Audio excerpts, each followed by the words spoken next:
आप किसी को कहे भक्ति कर ले, मन्नू कहेगा ना आजा ताश खेल लाएंगे, छोड़ के इधर भक्ति में है। कोई कहे भाई भगवान का नाम, चलो सत्संग में ना टाइम नहीं है, और वहाँ बिछा के गली में बैठ जाएंगे ताश खेलने सारे दिन। इबका मार आन दे, इबका देखूंगा, सारा दिन धक्के खा के बकवास करे। तो ये मन करवाता है। और जब आत्मा जाग जाएगी, झांखे भी नहीं इन कर्मों को, तो आत्मा को यहाँ जगाया जाता है, इसका मूल ज्ञान बताया जाता है, ये कहाँ की रहने वाली है, वो स्थान याद कराया जाता है, ये सत्संग में याद कराया जाता है। तो सुन ले आदेश परमात्मा का, जोगजीत रूप में भगवान कह रहे हैं कि मैं नीचे जाऊंगा, सभी तेरे ब्रह्मांड सब लोक में जाऊंगा, नीचे के स्वर्ग लोकों में, ब्रह्मा विष्णु महेश की नगरी में, और पृथ्वी लोक पाताल लोक पर जाऊंगा। सब जीवों को बताऊंगा कि ये भगवान नहीं है जिसको तुम परमात्मा मान बैठे हो, ये वो परमात्मा नहीं है। और वो ज्ञान बताऊंगा, उस भगवान के चिन्ह बताऊंगा जिसका तूने नामो निशान मिटा दिया। मैं इसलिए आया हूँ, आदेश है परमात्मा का। नीचे जाऊंगा, तेरी पोल खोलूंगा, तेरा भांडा फोड़ूंगा कि तू काल है, तेने जुल्म कर रखा है इनके साथ, सारी उल्ट साधना करवा के इनकी दुर्गति कर दी है। और ऐसा मंत्र दूंगा उनको कि वो जाप करके सीधे सतलोक आ जाएंगे, तेरे झंझट से छूटेंगे।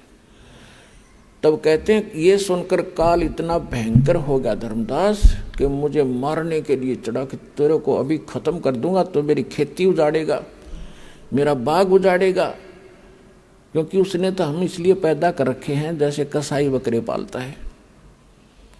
पुण्यात्माओं, ये कोई डूम बाट के गीत नहीं है, रामपाल की दंत कथा नहीं है, ये गॉड गिवन स्टोरी है और रियल स्टोरी है।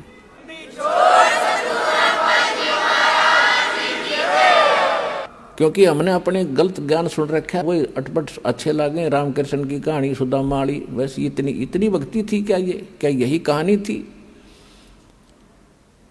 ये है वो परमात्मा की सत्यनारायण कथा जो दास साहब को सुना रहा है। तो आपको इसलिए पाल रखा, धर्मदास जी को बता रहे परमात्मा के जैसे कसाई बकरे पालता है, और उन बकरों की बुद्धि इतनी ही काम करती है कि ये बहुत अच्छा आदमी है जो हमारा मालिक है।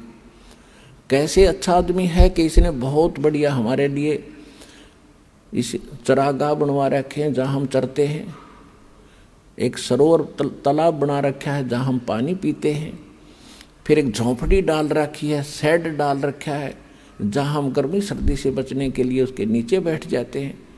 और ये मालिक आता जब हमें बड़ा संभालता है, हमारे ऊपर हाथ फेरता है। तो यहाँ परमात्मा कहते हैं धर्मदास जी को कि आप जब ये सुविधाएं देखते हो यहाँ की, कि कितना सुंदर बाग बगीचे, कैसे झरने बह रहे हैं, कितना नीचे शीतल जल निकल रहा है, मीठा जल, और बड़ी हवा चल रही है, बड़ी पृथ्वी दे रखी है, इस पर बड़े पदार्थ दे रखे हैं, इनको देखकर तो ऐसा लगता है कि गणाए बढ़िया भगवान है, बहुत अच्छा स्वामी, कितनी सुविधा हमारी कर रखी है। और जब ये कुंबा गाणी करता है कि दुर्घटना में परिवार के परिवार नाश हो जाते हैं, भूकंप आ जाता, पूरा अक्षेत्र तहस नहस हो जाता है, तो उस समय इसकी दयालुता पर हमारे दिमाग नहीं जाता कि अब ये क्या हो रहा है। परमात्मा ने बताया कि जैसे कसाई जो बकरों को ये सुविधाएं देता है तो उनको ऐसा लगता है कि बहुत बड़ी आदमी, और जब वो उनके पास आता है तो उससे प्यार करते हैं वो कि हमारा नेक मालिक आ गया, और उसके पंजाली ऊपर ने पैर उठा कर सीने से लगते हैं, उसको चाटते हैं उसके हाथों को। जब उनको वो छूता है, वो तो देख रहा है कि इसमें मांस कितना हो गया, कितने किलो का बिकेगा, और वो बकरा चाटता है प्यार में कि मेरा मालिक बहुत बढ़िया है। और जब भी उसको आवश्यकता होती है, एक डंडा लेकर निकाल लेता कि चाहे बेटा मरो चाहे बेटी कटो, माँ कटो चाहे भाई और बहन कटो, वो ना देखता किसी ने। तो ये स्थिति समझ लेना धर्मदास, इस काल कसाई में जहाँ आप रह रहे हो, इस गंदे लोग पे। लेकिन आपको कोई ये ज्ञान बताने वाला था नहीं, और परमात्मा बताने के लिए आए तो हम सुनने को तैयार नहीं थे, क्योंकि हमारे धर्म गुरुओं ने हमें मिसगाइड गढ़ा कर दिया कि कबीर जो है ये अशिक्षित है, क्या जाने धर्म ग्रंथों के बारे में, संस्कृत इसको आती नहीं। और हमारे धर्मगुरु संस्कृत नहीं बोला करते, हम उनके ऊपर कुर्बान थे कि ये विद्वान है, सचमुच कबीर तो एक धानक है, जुलाहा है, अशिक्षित है, ये क्या जाने वेदों और सदग्रंथ के बारे में। तो ये निंदा कर रहा है हमारे धर्मों की। और परमात्मा सच्ची बताया करते थे। वही ज्ञान जो आज दास बता रहा है, यही परमात्मा स्वयं बताया करते थे। उस समय हमने स्वीकार नहीं किया क्योंकि हम अशिक्षित थे। अब जो रहस्य आपको आज उजागर किया जा रहा है कि वो नाम क्यों मना कर रखा था उस समय बताने को, और अब क्यों आदेश दिया है इसको खुलेआम बताने का। तो उस समय धर्मदास जी को परमात्मा ने बताया कि इसने ये व्यवस्था कर रखी है, अपने स्वार्थवश तुम्हें यहाँ रोक रखा है। और 3 गुण है इसके पुत्र, उनमें एक एक गुण भर रखा है, और उनके कारण आप इतने यहाँ जकड़े पड़े हो। ब्रह्मा में रजगुण भर दिया, रजोगुण के प्रभाव से, जैसे किसी ने शराब पी रखी है या भांग पी रखी है, वो जो भी गतिविधि करता वो होश हवास में नहीं कर रहा, वो तो मजबूरी है। अर्थे 1000 ने पी रखी हो भांग तो सारी एक जैसा काम करेंगे, एक जैसी उनकी चाल होगी, एक जैसी बोली होगी, एक जैसी क्रिया होंगी। तो यहाँ सबके ऊपर, प्रत्येक प्राणी पे, चींटी से लेकर हाथी मानव, सबके ऊपर उनका प्रभाव है। तो उससे प्रभावित होकर सभी संतानों उत्पत्ति करते, ये विवश हो गए हैं। बस की बात नहीं प्राणी कहते, कितनी बात बनाओ। ऋषि महर्षियों की कथा सुना दें आपको, ये बड़े बड़े इन्होंने खूब कोशिश की हम इस विकार से बचें, वासना रहित हो जाएं। एक श्रृंगी ऋषि था और वो घर त्याग कर ऋषि परमात्मा पाने के लिए जंगल में चला गया। अब इनको ज्ञान तो था नहीं विचारों को, लेकिन भगवान के लिए आत्मा भटक ही रही है। आप भी भटक रहे हो, कोई कहीं जा रहा था, कोई कहीं जा रहा था। यह आत्मा रुक नहीं सकती जब तक परमात्मा नहीं मिलेगा इसने। तो श्रृंगी ऋषि ब्राह्मण घर त्याग कर जंगल में बाल ब्रह्मचारी रहे, और ये पहले यही क्रिया करने की चेष्टा करते थे कि पहले हम निर्विकार हों तो तब भक्ति बनेगी। इनकी यह सोच थी। तो जिस साधना से वो निर्विकार होने की कोशिश कर रहे थे, वो साधना भी निर्विकार नहीं हो सकते। तो उन्होंने क्या किया कि भी अन्न अधिक नहीं खाना चाहिए, ज़्यादा अन्न खाने से वासना जागती है, चटपटे भोजन खाने से। तो उसने अभ्यास करते करते इतना अल्प आहार करने का अभ्यस्त हो गया, लास्ट में एक दिन में वृक्ष के तरफ मुंह करके बैठ जाता, भक्ति करता था। साधना जैसा उसने डले ढोण का पता था, और सारा दिन में एक बार वृक्ष की छाल पर जीभ मारता था। बस अंत में इतना अल्प आहार हो गया था उसका,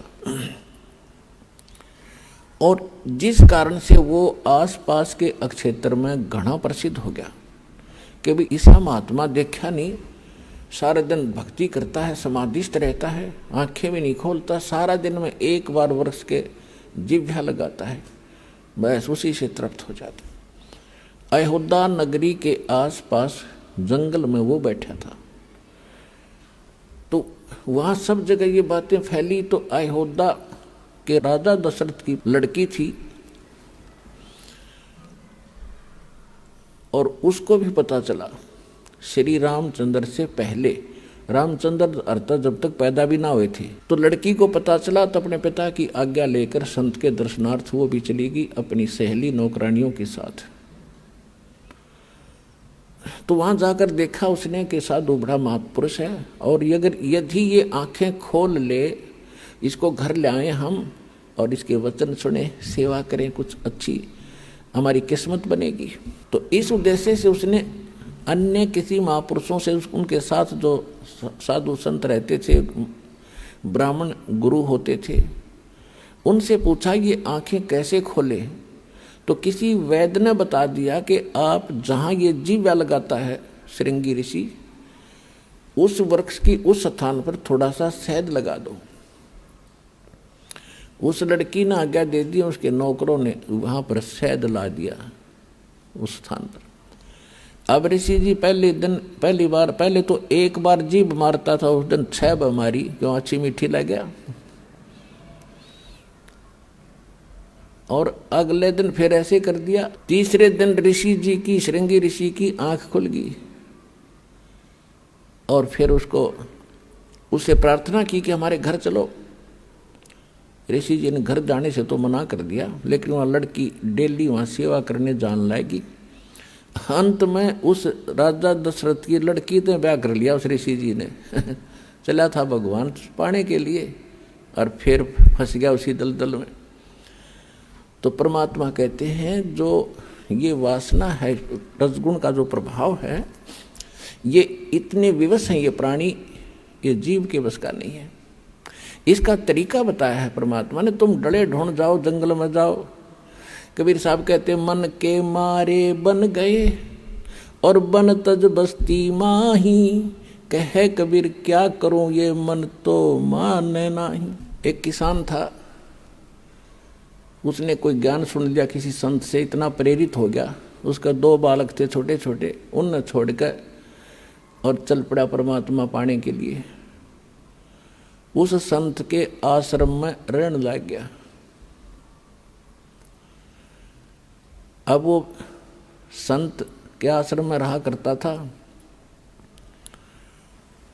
और वहां जाने के बाद कुछ दिन तो, क्योंकि आत्मा भगवान के लिए भटकती ही रहेगी, ये इसके बस की बात नहीं। और वो इतने चंट होते हैं, वो जो साधु संत होते हैं डेरे वाले, उनको ये पता है कि अब तो यूँ आ गया तरारे से, मैं कुछ दिन में इसका बालक भी याद आएंगे। तो इनको एक ऐब लगा देते हैं सुल्फे का या भांग पीने का, कि इन्हें पीकर पड़ा रहा मेरे पास। तो ऐसा ही उसने 7-8 वर्ष काट दिए। 7-8 वर्ष वहां रहा। तो एक दिन वो भिक्षा लेने के लिए नगरी में गया। उसने आवाज लगाई, माई भिक्षा दो। तो वो माई क्या था, उसके 2 बच्चे छोटे छोटे उसके दामन को पकड़े हुए और वो भिक्षा लेकर आई। वह तो भिक्षा डालकर चली गई। तो उसमें क्या प्रेरणा करी काल ने, मन ने, उसके मन में आई रहे, अगर किसी के इतने छोटे छोटे बच्चे हों औरत के और उसका पति घर पर ना हो तो वह क्यों कर पाड़ा बेचारी। उसका अपनी बात याद आ गई कि तू छोटे छोटे बच्चों को छोड़कर आया है और तेरी पत्नी ने कैसे पाले होंगे। यह तो बहुत जुल्म कर दिया तने, तो बता कैसे पालेगी बेचारी वह। तो उसके मन में आया चल घर चलते हैं। अब वो घर की तरफ चल पड़ा पटक का जोड़ी ने। फिर उसके मन में आया छोड़ दे भाई, बात आई गई हुई, तू चाल उल्टाए। वापस चला, फिर आया रे देख ते लूं उसमें के बिजली पड़े है, देख आऊंगा कैसे रह रहे हैं, मर गए एक जीव है। लास्ट में फाइनल फैसला कर लिया कि चल एक बार देख आता हूं। अब वो घर की जाने की बजाय उसने सोचा खेतों में ही मैं कि पहचान मत आऊं नहीं किसी का, क्यों दाढ़ी बढ़ रही है, अदल पछाण सा हो गया, 8-10 वर्ष हो गए, तो खेतों में देख लूंगा। बच्चे ठीक ठाक होंगे तो वहां होंगे, खेतों में काम कर रहे होंगे वहां पर। तो वो बाबा जी खेतों चलने लगा। वहां पर उसका छोटा भाई और उस बाबा जी की पत्नी वहां खेतों में काम कर रहे थे। तो उसके छोटे भाई ने अपनी भाभी से कहा कि देखो मुझे तो ऐसा लगता जैसे मेरा भाई आ गया हो। वह कहने लगी तू हमेशा ऐसे मजाक करता रहता है, मेरे वो थोड़ा बहुत दुख बोलती हूँ तो फिर ताज़ा कर देता है, तू मत बार ये बातें मत कहा करे। नो बोला सच्ची कहूँ, देख सामने चाल तो दिखे उससे कैसी। उसने भी देखा, कहाँ चाल तो वाए दिखा, पर वो तो कहाँ हुआ था, वो तो बाबा बन गया, कहाँ होगा यहाँ पर। फिर निकट से आया, जब उन्हें पक्का देख लिया कि वही हैरी दरिया रहा है तो वही होगा, तो वो कहने लगी फिर यूँ फिर चला जाएगा, जब आ गया तो फिर भी जाएगा। तो उसका भाई बोला तू थोड़ा सा सहयोग दे मुझे, इसने मैं रखूंगा यहाँ पर। वो कहने लगी बोल क्या करूं, कि तुम्हारे खेत में जो शीशम है मैं इसने काटने लगूंगा और तू शोर मचा दिए। अगर मेरा धनी होता तो तू के काट लेता, मेरे खेत में 2-4 फुट अंदर है फिर भी तू अपनी कह रहा है। तो उसने ऐसा ही कर दिया ड्रामा।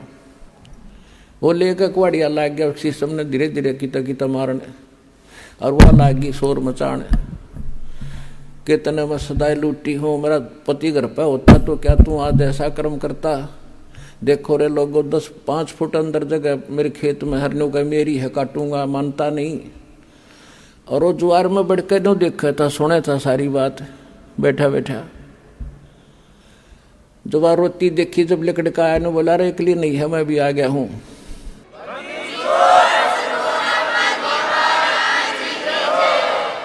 तो उसका भाई बोला भाई तू कौन, तीसरा तेली बीच में, चल हमारे घर की लड़ाई है, बीच में नहीं बढ़ा करते। नो बोला इसकी शीशम वाला हूं मैं, शीशम वाला। बता, गया था घर छोड़ के फिर शीशम वाला बन गया।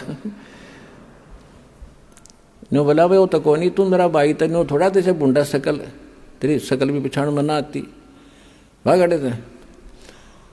तो वहाँ खेतों में कोई नाई था, किसी आड़ी के बाल काटने आ रहा था, वहाँ गया। नो बोला रहा मेरे बाल काट, फटाफट नाश हो गया बात का। बोला भाई क्या हो गया, बोला मैं फलाना हूँ, मेरे भाई ने जुल्म कर रखा, देखो मेरी शीशम काटने लग रहा। और दूसरा आड़ी था, बोला रहा मेरे पीछे काटिए, पहले तो इससे के काट। सुबता हुआ बात या उसके काट कर मुंड कर दिया साफ। आया ने बोला देख ओए हूँ ना, हाँ बोला वो आजा। भाई सीने का लगा लिया और उड़े बैठ गया, भाई बन गया फिर गरबारी। तो परमात्मा कहते हैं मन के मारे बन गए और बन तज बस्ती माँ, कहे कबीर मैं क्या करूं ये मन तो माने ना। ये मन माने कैसे, जो हमारे शास्त्रों में लिखी विधि है, जो हमारे सदग्रंथों में प्रमाण है, जो भगवान ने आके बताया है, उस विधि से यो मन मानेगा। कैसे मानेगा, डेरे डांडे खुश रहो, ये खुसरे लहे ना मोक्ष, धरु पर लाद भी पार हो गए, फिर गृहस्थी में क्या दोष। परमात्मा ने बताया है कि डेरे डांडे अपने घर पर रहो, भक्ति करो, जो विधिवत साधना है। यदि आप घर त्याग कर और ब्रह्मचारी रहकर ही मोक्ष मानते हो तो ये ईजड़ों का नंबर तो पहले आना चाहिए तुम्हारे से, वो तो सारे पार हो जाए। फिर इसका कहने का तात्पर्य ये नहीं है कि आप दुराचारी हो जाओ। आपने जो है संयमी रहना होता है। दुराचार बहुत बुरी चीज है। और ये भी नहीं कि खुसरे यानी हिजड़े पार ना हो। पुण्यात्माओं बात बिगड़ी पड़ी है सारी। देखो किसी कर्म संस्कार से वो खुसरे बन गए, हिजड़े बन गए, और हिजड़े बनने के लिए तेरे सी मेरे सी जंगला में धक्के खाया करते, रोटी छोड़ देते थे। उनका अगर अकल ठिकाने आ जाए तो वो तो जल्दी भक्ति करें। वो भक्ति वो भी कर सकते हैं, वो भी पार हो सकते हैं, और जो गृहस्थी है वो भी पार हो सकते हैं। क्योंकि भक्ति से ही बात बनेगी। वो चाहे ब्रह्मचारी रह के कर लियो और चाहे गृहस्थी रह के कर लियो, सत भक्ति और विधि से ही करनी पड़ेगी जो बता रखी है। कौन सी? नाम उठत नाम बैठत नाम सोवत जागबे, नाम खाते नाम पीते नाम से ती लागबे। किसान खेत में हल जोड़ रहा है या ट्रैक्टर से काम कर रहा है, हल से कर रहा है तो अपना मंत्र करता रहिए। क्यों? मन तो बकवाद करनी है।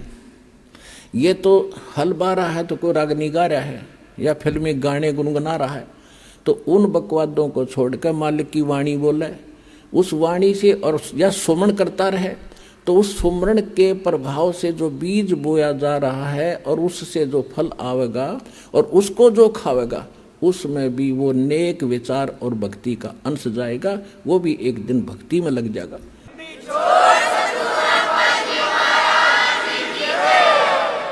ये इन विचारों का इतना प्रभाव पड़ता है।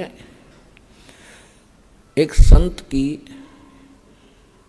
एक बहन शिष्या थी, वो उसके घर चला गया। उधर से उसकी शिष्या की बहन आई हुई थी, उसकी लड़की विधवा होगी। एक दो बच्चा था, जवान अवस्था में थी, और उसके कोई भाई था नहीं, उसके दामाद का कोई भाई नहीं था, इकलौता था अपने माता पिता के। तो वो उधर उन 2-3 संत के साथ 2-3 और भगत संत थे। तो उन्होंने जब खाना खाया, रात को सो गए, तो सुबह उस संत को सारी रात ऐसे सपना आया कि हे भगवान, मेरी बेटी विधवा होगी, हे परमात्मा इसका क्या होगा, आगे कोई रास्ता नहीं, छोटे छोटे बालक हैं, कैसे पालेगी। तो उसने अपनी शिष्या को बुलाया कि बेटी, आज ये खाना किसने बनाया था हमारा। उसने कहा कि मेरी बहन आई हुई है और उसने ये खाना बनाया था आपका। क्या उसकी कोई लड़की को हादसा हो गया। हाँ कहा जी, बहुत बुंडी बन गई उसके साथ। तो अभी 2 बच्चे थे, वो लड़की विधवा होगी और बहुत चिंतित है ये। वो लड़की को बुला, उसको तो समझाया बेटी ये तो जो होना था हो गया, पर भक्ति कर नाम ले ले तो वह तो बहुत अलग शिक्षा दी। लेकिन कहने का भाव ये है कि वो खाना बनाने वाले के विचार उस भोजन में गए और उसको जाकर अफेक्ट किया उस ऋषि संत को। तो इसी प्रकार जो आज सारे वातावरण में रागनी, फिल्मी गाने, राजनीति की बातें या अटपट सुनते हो, अखबारों में पढ़ते हो, फिर दूसरों को सुनाते हो, ये सारे समाज में फैल गया। सबका वही स्वभाव बन गया। सुबह उठते आदमी चाह पीछा पीवा, पहले लोग अखबार लाओ, अखबार हम के पढ़ रहे, उड़ा 3 मर गए हैं, उसका न्यू हो गया, फलाना न्यू हो गया, वहाँ बलात्कार हो गए, ये पढ़ने की बातें हैं। सुबह उठते मालिक की कथा सुने, परमात्मा के मंत्र जाप करें, परमात्मा की कथा सुने तो आत्मा का उद्धार हो। तो अब जैसे भक्त बताते हैं कि ट्रेनों में या बस में दूर देश से, दूर राज्य से बच्चे आते हैं भगवान के, तो सुबह सुबह या शाम के समय जब ट्रेन में होते हैं, कोई आरती कर रहा है, कोई मंत्र कर रहा है, कोई सुबह के नित्यनेम कर रहा है, कोई दोपहर की रमैनी लगाए बैठा मोबाइल में, एक वातावरण बदलता जा रहा है। तो पूरे विश्व पर इसका असर होगा, एक दिन सब नाम लेंगे, ये मालिक का वचन है। तो ऐसे प्रभाव पड़ेगा।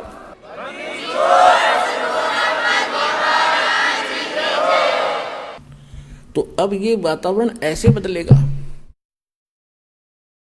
परमात्मा की वाणी में बहुत ताकत है और विधिवत वो वाणी प्राप्त होती है, उसी से असर होता है। सब यानी अधिकारी से लेकर जो नाम जाप किए जाते हैं उनको आप भी असर होगा और वातावरण के अंदर भी बहुत प्रभाव पड़ेगा।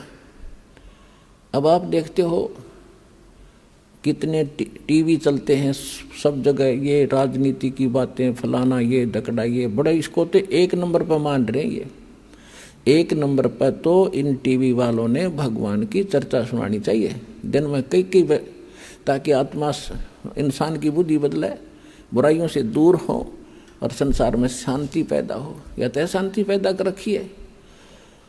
अब फिल्मों में देखते हैं, विवाह करते हैं जब, इतनी बड़ी बारात दिखाओगे और 1 किलोमीटर तक वाद्य बजाने वाले तुर तुर करते, तो आम आदमी की भी वाहवाही होती जा रही है।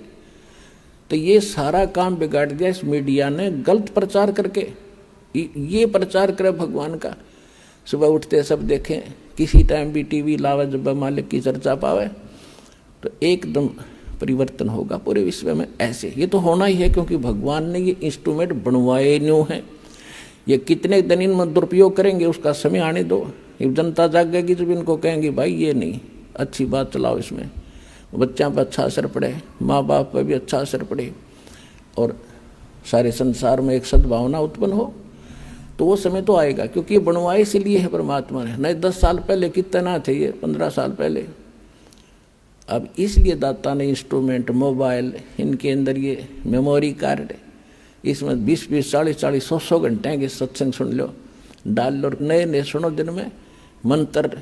न अनपढ़ आदमी सुन लो, कान का ला कर दूसरे नहीं ना पता चला के बोल रहे के सुनाइयो। सफ़र करते हो बस में, कान में लीड लगा ली मंत्र शुरू कर दिया अपना, ना पड़ोसी ने बेरा के कर रहा है, और कितना लंबा सफ़र हो, मिनटों में जाओगा। और उस समय जब नाम नहीं है तो क्या देखता जाओगा, यूँ क्यों आ गया, वो देखियो देख खड़ा है झांकी में देखे जा। अब भक्ति देखो, भगवान देखो, भक्ति करो, पीछा छूटेगा ऐसे। अब हम आते हैं अपने मूल सत्संग पर।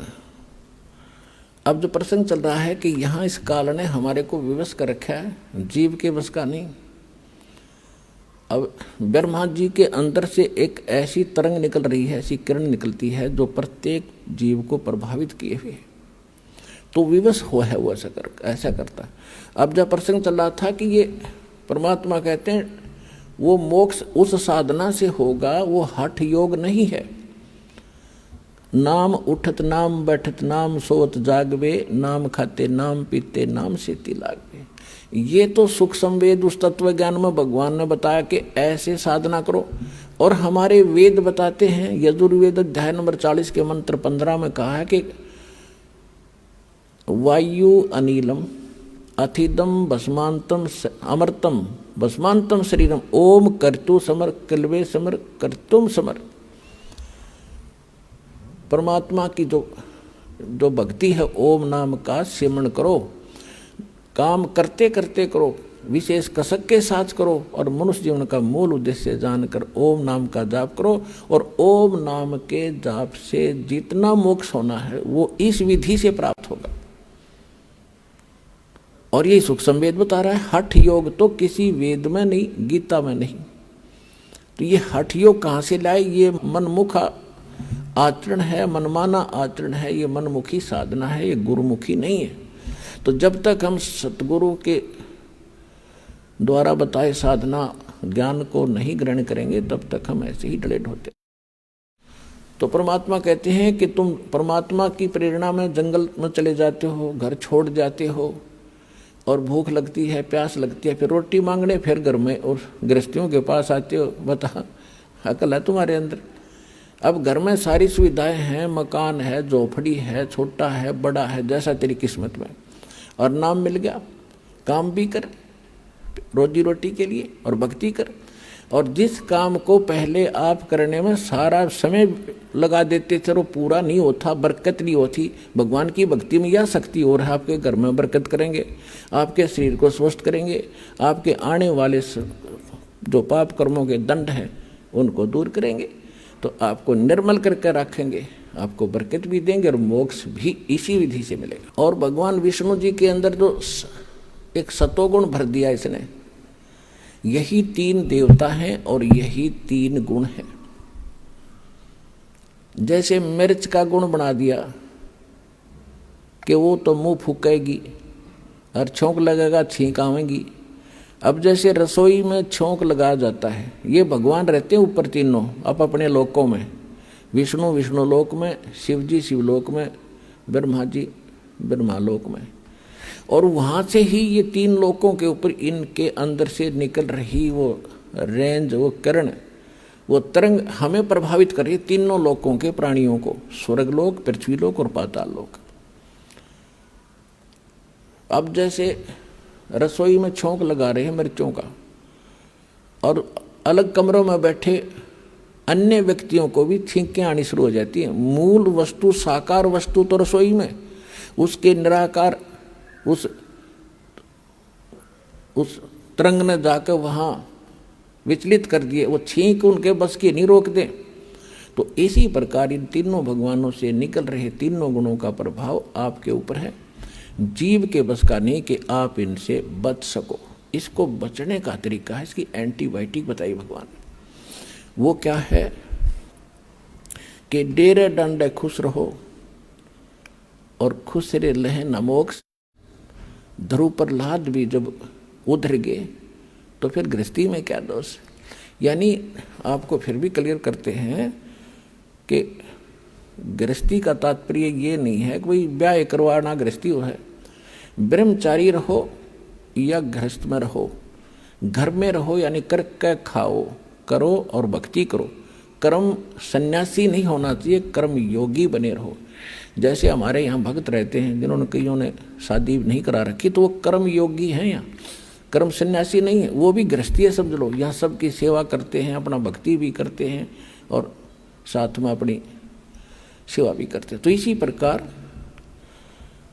भक्ति इस मोक्ष होगा इस मंत्र से जो दास के पास है और इस सिमरण से, चाहे वो गृहस्थी शादीशुदा करो और चाहे ब्रह्मचारी करो, दोनों का मोक्ष इसी से होगा। चाहे खुसरे करो, इजड़े करो, वो भी मनुष्य है, वो भी पार होंगे।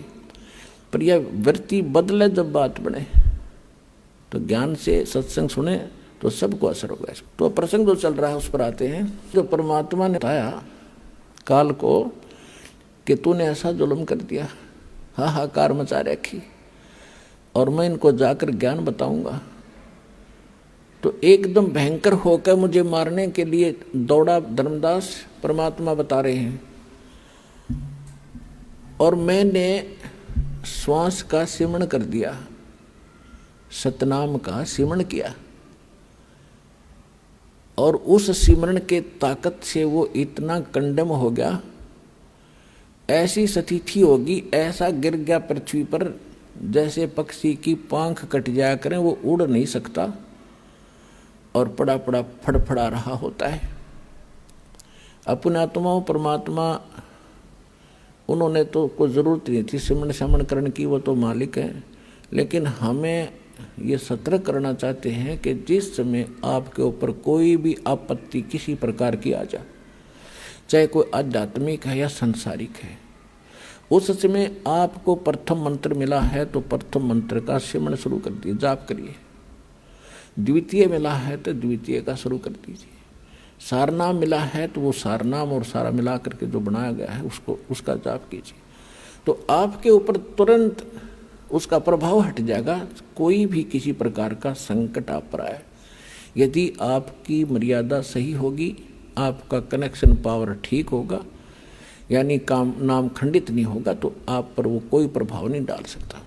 अब वो उस माध्यम से परमात्मा हमें सतर्क कर रहे हैं कि कभी तुम्हारे ऊपर ऐसी आ भी जाती है आपदा, तो तुरंत मालिक ने याद जरूर करी इस स्मरण के माध्यम से। फिर देखियो,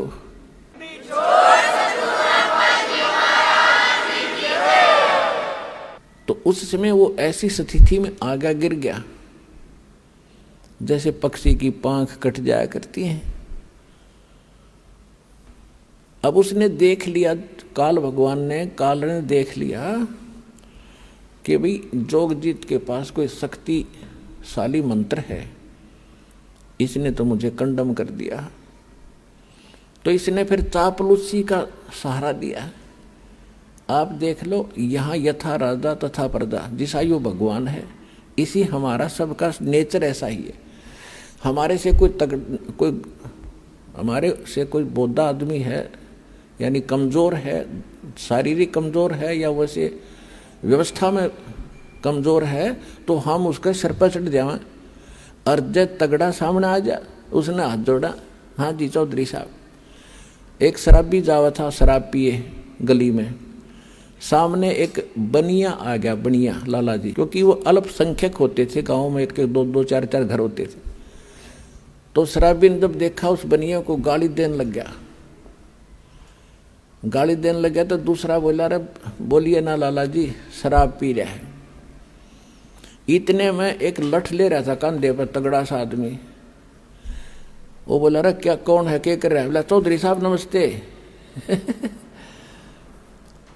तो लाला जी बोले, भाई तो 2 डाल की पी रहा है, ये तो 2 तरह की पी रहा है, शराब पी रहा था। मन ने गाल दे रही, ठाडा दिखा, इसने हाथ जोड़ा। यू तो यू काल तो 2 तरह की प्या रखी इसने हमारे थे, और खूब भी ये 2 तरह की पी रहा है।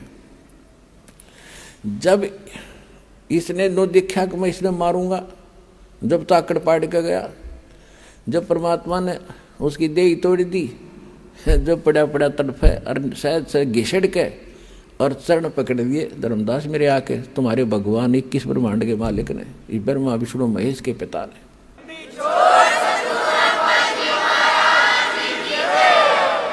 और बुरी तरह रोए, तू मेरा बड़ा भाई, मैं तेरा छोटा भाई, छोटे तो गलतियाँ करा करते हैं, बड़े तो माफ़ी करा करते हैं, आप मुझे क्षमा कर दो, मैंने तो वैसे भाई जान कर आपके साथ लड़कपन कर दिया है, माफ़ कर दो, मैं तो आपको भगवान पिता के समान मानता हूँ, मुझे क्षमा करो।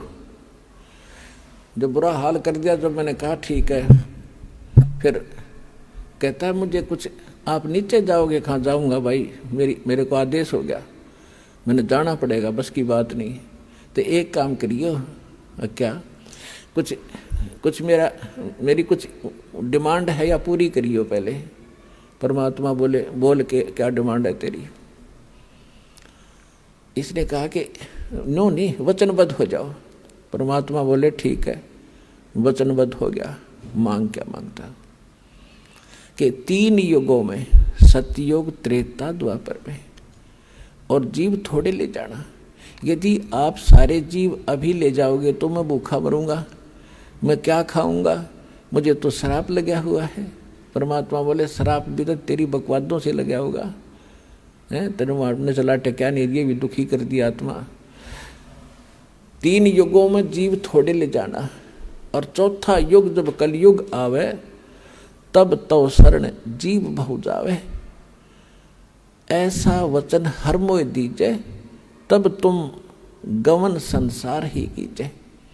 कि हे भगवान, हे परमात्मा, मुझे आप ऐसा वचन दो और फिर तुम नीचे जाना। क्या मांगा इसने? एक तो ये मांगा था कि 3 युगों में जीव थोड़े ले जाना, और चौथा युग जब कलयुग आवे उस समय कितने ही जीव ले जाना। और दूसरी प्रार्थना ये की थी कि दाता, आप जोर जबरदस्ती ना करना, अपना ज्ञान सुना के, और जो आपके ज्ञान को स्वीकार करे हृदय से वो आपका हो और शेष मेरे रहें। तो परमात्मा को पता था कि ज्ञान इनको हो जाएगा, फिर यहाँ रहेंगे कैसे, ज्ञानित कराऊंगा इनको जाके चौथे युग में। तो परमात्मा ने कहा ठीक है, यह भी मान ली तेरी प्रार्थना। फिर क्या कहा कि त्रेता युग में मेरा एक अंश जाएगा, रामचंद्र नाम होगा, राजा दशरथ के घर जन्म होगा, और उसके प्रारब्ध में ऐसा लिखा हुआ है कि उसकी पत्नी को एक राक्षस उठाएगा, लंका में ले जाएगा, और उस समय उससे छुड़वाने के लिए उसको पुल की आवश्यकता पड़ेगी समुद्र पार करने के लिए। आपके बिना ये काम दाता कोई नहीं कर सकता, या दया करियो। परमात्मा को पता था कि यह आत्मा तो मेरी है, रामचंद्र भी यूँ तो ठेकेदार बन रहा है। अपन आत्माओं जैसे आपका कोई पुत्र या पुत्री है और कोई रोगी है आज के दिन किसी कारण से, मान ले देखो सत्संग ये ऐसा सत्संग है इसमें सारे पॉइंटों पर हिंट देने पड़ते हैं, हर तरह के भगत होते हैं। अब जैसे यहाँ अधिकतर रोगी आते हैं, क्यों काल ने सत्यानाश कर दिया, भक्ति खत्म करवा दी, पिछले पुण्य खत्म हो लिए, आगे भक्ति इनके पास थी नहीं, माथा टेक टेक उन चौराहे वाली माताओं पे बैठा लिया। अब सब रोगी हो गए, किसी को कोई हानि है, कोई मेंटली डिस्टर्ब है, किसी को कैंसर है, किसी को हाहाकार मात्री। तो भक्ति की शक्ति बिना शरीर चलेगा कैसे, ये मट्टी है। तो अब जैसे यहाँ आते हैं और कति लास्ट स्टेज पर मृत्यु के निकट है, यदि सच्ची श्रद्धा से सच्चे दिल से समर्पित होकर भक्ति करेंगे तो कति ठीक करेगा, गारंटीड बात है, स्वस्थ होंगे यदि नीत भक्ति की होगी तय।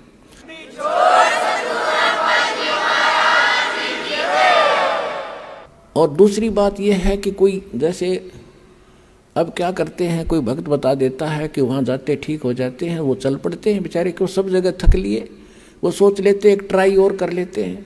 तो ट्राई करने आने वाले को यहाँ राहत नहीं मिलेगी। हाँ, यहाँ समर्पित होकर ज्ञान सुन का आवे, और चलो ट्राई करने आ भी गया तो हमारे नियमों का फॉलो करे जो हम यह बताते हैं। फिर देखना रोज चांदना देगा परमात्मा, जैसे दीपक में तेल डाल दिया जाता है ऐसे राहत मिलेगी आपको। यहाँ भगवान है, समर्थ सर्वशक्तिमान कबीर साहब की शक्ति है यहाँ पर।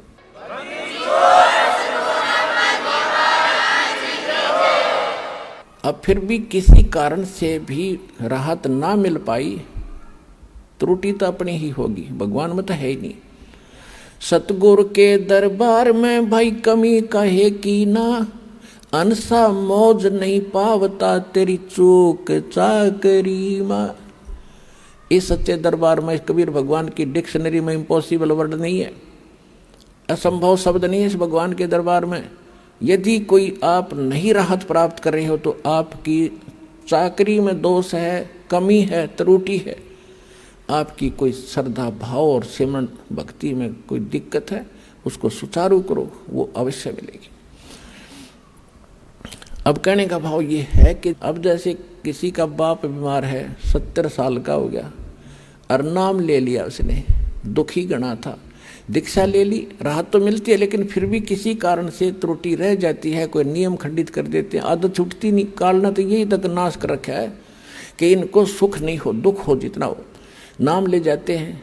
और बहुत से भक्त ऐसे आते हैं जी कति ठीक हो गया था और इसने बीड़ी पी ली, क्यों माड़ी रात होगी, वो बकवाद फिर भागी और फिर वही स्थिति होगी। तो भाई ऐसे व्यक्ति को यहाँ कोई स्थान नहीं है।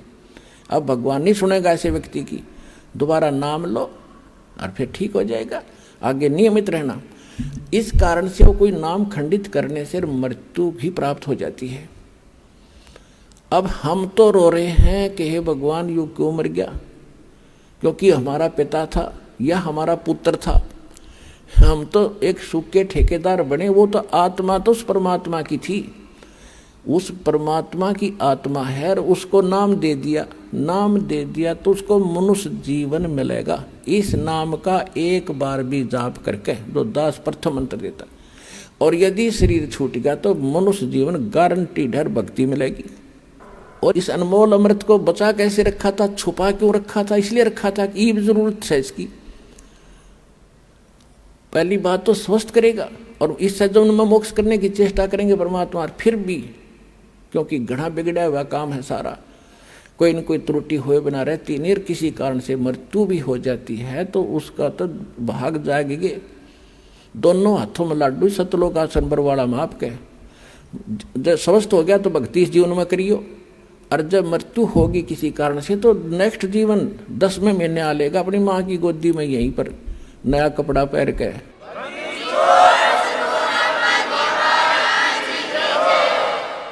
ये तो असंख्यों शरीर जाली है हमारे, ये तो एक कपड़ा बदलना है। और पुण्यात्माओं जब आपको ज्ञान होगा ना इस बात का, जैसे आपका धोती कुर्ता पजामा फट गया और आपके बक्स में आपकी टैची में अरकाचा दरिया है नया, तो क्या करोगे, न फेंकोगे बाहर, अरकाचा काट के तुरंत पहनोगे। तो ये जो शरीर है ये तो एक कपड़ा है, अगर ये खराब हो गया तो इस मंत्र से मोक्ष से पहले भी अगर खराब हो जाता है तो नया तैयार रखे आपका टैची में, पैर के तुरंत आ लोगे यहीं पर और पार हो जाओगे। इसको ज्ञान समझना, ये कोई डूम बाट के गीत नहीं, कोई रागनी बनानी है गिरागनी नहीं, ये कोई फिल्मी लोगों की बनाई हुई दंत कथा स्टोरी नहीं, ये परमात्मा का दिया अध्यात्म ज्ञान है और इसको 100% सत्य है और आप भी इसको सत्य मानना। तो जो प्रसंग चल रहा था हम उसी पर आते हैं। तो इस काल ने ठेका ले रखा है, ये हम इसके हो गए और हैं हम सभी आत्मा परमात्मा की। तो उसने ये प्रार्थना की थी कि मेरा पुत्र जाएगा विष्णु रामचंद्र रूप में, और वहाँ पुल की जरूरत पड़ेगी जब रावण सीता ने ठावेगा, आप दया करिए। परमात्मा बोले कोई बात ना, क्योंकि परमात्मा ने पता था को यू ना कहे तब भी मैंने जाना पड़ा, क्योंकि बच्चा तो मेरा ही है। कहीं भी कोई दुख आत्मा है तो दाता रो तो वही रहा आपके लिए। कबीर साहब कहते हैं मैं रो तू सृष्टि को, और ये सृष्टि रोए मोहे, और गरीबदास इस वियोग को समझ नहीं सकता कोई, क्योंकि गरीबदास जी को भी परमात्मा सतलोक लेकर गए थे, फिर वापस छोड़ा था। तो उनको समझा रहे हैं कि मैं इनको रो रहा हूँ गरीबदास, कि तुम मेरे बच्चे हो, मेरी भक्ति करो, तुम्हें यहाँ भी सुख दूंगा और सतलोक ले चलूंगा जहाँ तुम सदा सुखी रहोगे, मृत्यु नहीं होगी तुम्हारी। और ये मुझे खोज रहे हैं भगवान है संकट मोचन, संकट मोचन है। बता हनुमान जी ने संकट मोचन मान्या करते हम होते, ये भगत का था बोला वो तो उसके पास तो कोई भी भाग भी ना था, उसने पूजा करते ये ब्रह्मा विष्णु महेश, चलो एक के विभाग के मंत्री तो हैं, तो हनुमान तो एक भगत था, और भगत की एक भगत भक्ति करे, उससे कुछ मांग गए, एक कलरक से और दूसरा कलरक को याचना करे कि मैंने तू मुझे तो वो बना दे प्रेसिडेंट, वो कैसे बना देगा।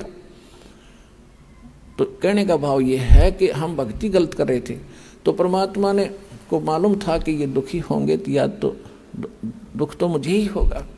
तो परमात्मा कहा करते कि मैं हूँ वो संकट मोचन और सारा सुख देने वाला, पर हम उसको मान नहीं पाए क्योंकि हमने उसके पहचान नहीं थी, चिन्ह नहीं थे हमारे पास, उसको पहचानने का कोई पैमाना नहीं था। अब दास ने पहले आपको पैमाना दिया कि जिन ग्रंथों को आप सत्य मानते हो उनमें भगवान की डेफिनेशन यह बता रखी है, और ये किस पर खरी होती है, ये उस पर खरी होती है जो काशी में धानक रूप में रहा करता कबीर जुलाहा, वो सर्वशक्तिमान है, सारी सृष्टि का रचनहार है, वो आपका और हमारा पिता है, वो हमें मोक्ष देगा, सुख देगा।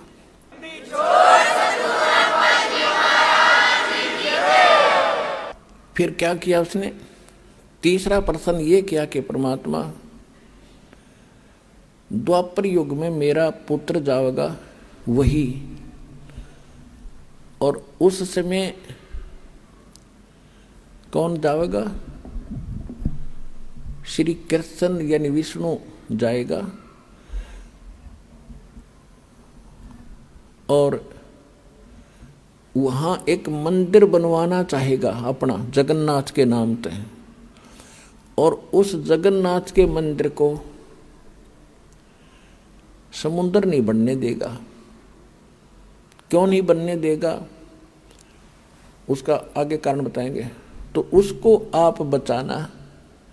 परमात्मा बोले तथास्तु, और बोल के मांगे। तब काल ने कहा था अब जब उसके सारे मांग पूरी होगी, और तब फिर बदल गया, आंखें खड़ा हो गया।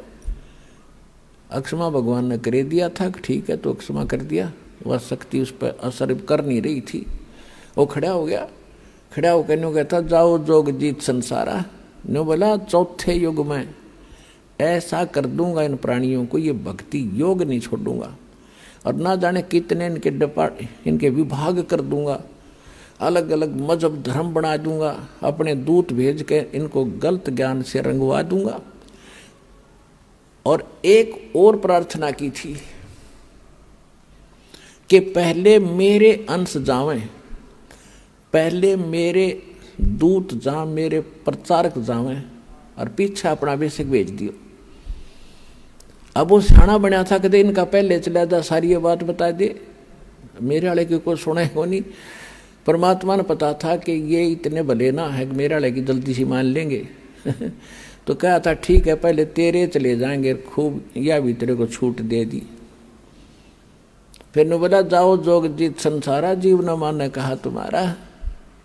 क्या कहा कि अब मैं क्या करूँगा, अपने दूतों के माध्यम से अपने संत भेज के और सबको उल्टा पाठ पढ़वा दूंगा, गलत ज्ञान प्रचार करवाऊंगा, देवल मंदिर तीर्थ पत्थर पुजवान में इन्हें दृढ़ कर दूंगा।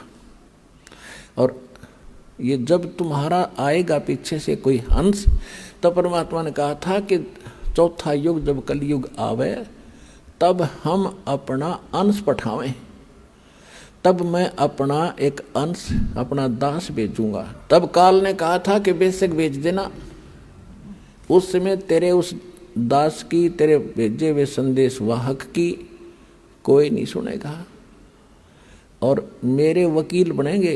इतना अज्ञान से ठोक दूंगा उनको कि मेरी ओर हो करके तेरे साथ वाद विवाद करेंगे वो, और एक नहीं मानेगा। और बेशक आज ही कलयुग कहा था कि जाओ जोग जीत संसारा, जीव न माने कहा तुम्हारा, जीव तुम्हारा कहा न माने, हमारी ओढ़ हो, हमारी ओढ़ होकर बात बखाने, यानी वाद विवाद करेंगे तुम्हारे साथ। तो परमात्मा ने कहा था कि आप अपना काम करियो, अरे हम अपना करेंगे। परमात्मा को पता था। धर्मदास जी ने कहा कि दाता ये भगवान आपने इतनी छूट क्यों दे दी उसको, लाला जी थे ये धर्मदास जी, माइंड घना यूज करा उसने, हे परमात्मा अरे 3 युग क्यों दे दिया, इसे युद्ध नाश कर दिया इसने मारा है, इसके ऊपर पार पड़ेगी भगवान है।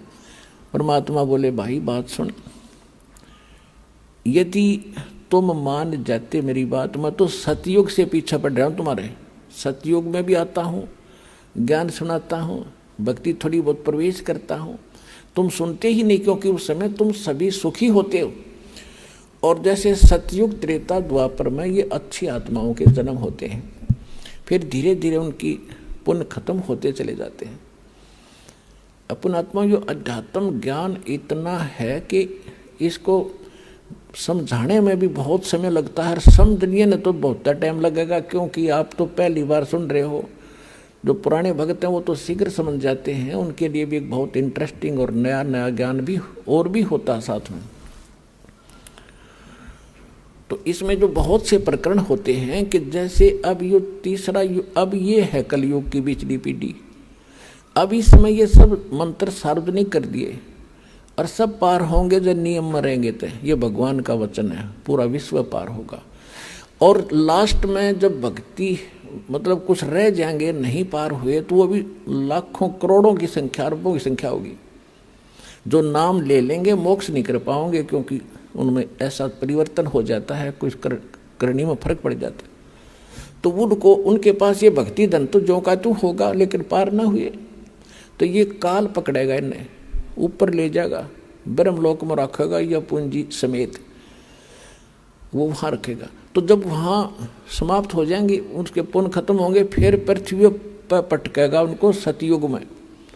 अब मेन पुण्य तो वहाँ खत्म कर दिए, फिर भी बहुत से पुण्य उनके होते हैं जो मनुष्य शरीर में ही मिलते हैं। एवरेज में एक रेशो है, उतनी रेशो के पुण्य वहाँ देने ही पड़ते हैं। तो सतयुग में यही प्राणी जो आज इस ज्ञान से भक्ति युक्त होकर के रह जाएंगे, भक्ति धन युक्त होकर रह जाएंगे, वो फिर महास्वर्ग में होंगे, वही फिर पुनर्जन्म होगा, सतयुग में शुरू होंगे। वे आप कोई आज के नहीं हो। कहते हैं जो जन मेरी शरण है ताका हूँ मैं दास, और गेल गेल लाग्या फिरूं जब तक धरती आकाश। आपके पीछे भटक रहा भगवान, पर आपने काल की भांग पी रखी है यहाँ की, और यह छूटती नहीं। कबीर ये माया अटपटी सब गट आन अड़ी, किस किस न समझाऊं या को भांग पड़ी। परमात्मा आपके लिए भटक रहे हैं। अब क्या कहते हैं कि सतयुग में इनका जन्म होता है, और ये भक्ति सभी ये काल की करते हैं, ये ज्ञान यहाँ दे ही रखा है, तो सभी भक्ति भी करते हैं और सुख भी हो रहे, क्योंकि सुख तो हो रहे थे उनके प्रारब्ध के पुण्यों के कारण, और वो मान बैठे थे कि हम जो भक्ति कर रहे हैं इससे ये चमत्कार हो रहे हैं। फिर वही आत्मा त्रेता में आ गई। त्रेता में फिर उनके और उनसे सतयुग से कम पुण्य कर्म रह जाते हैं, फिर द्वापर में, और त्रेता इस कलयुग में तक कति कंडम हो लिया आपके पुण्य रहे नहीं। अब भक्ति वही आप कर रहे हो, आज भी कर रहे हो। अब क्यों ना लाभ होता उनसे, जब 3 युगों से करते आ रहे, वो ठाठ होते दिखाई देते उनके, क्योंकि वो आपके प्रारब्ध के पुण्य ही फल रहे थे। इस भक्ति से आपको कोई लाभ नहीं हो रहा था। अगर वही भक्ति आज कर रहे हो, रामकृष्ण वही हैं, आप भी वही हो, और वो गीता और वेद है 5000 वर्ष से, तो ये है गीता तो। और आज क्या हालत होगी हमारी, साधना करते भी हैं फिर भी दुर्गति। तो परमात्मा को पता था कि धर्मदास ये सतयुग त्रेता द्वापर में इनकी करीम इनके पास होगी, और ये मेरी ना सुने कति, और मेरी ये जब सुनेंगे जब ये भक्ति भी करते होंगे नकली संतों से, और वहाँ लाभ होना ही नहीं इनको, और इनकी ब्रान माटी हो लेगी ना जब ये मेरी मानेंगे या हो लेन देख वे इनकी। तो आज वह ब्रान माटी हम की हो चुकी है, और अब हम भगवान पहचानेंगे। और जब ये मेरे पास आवेंगे और मेरे दास के पास आएंगे और आशीर्वाद पाएंगे या भक्ति करेंगे, इनको फिर उबार लूँगा और पार कर दूँगा। तो इसलिए ये समय मालिक ने नो सिलेक्ट कराया था।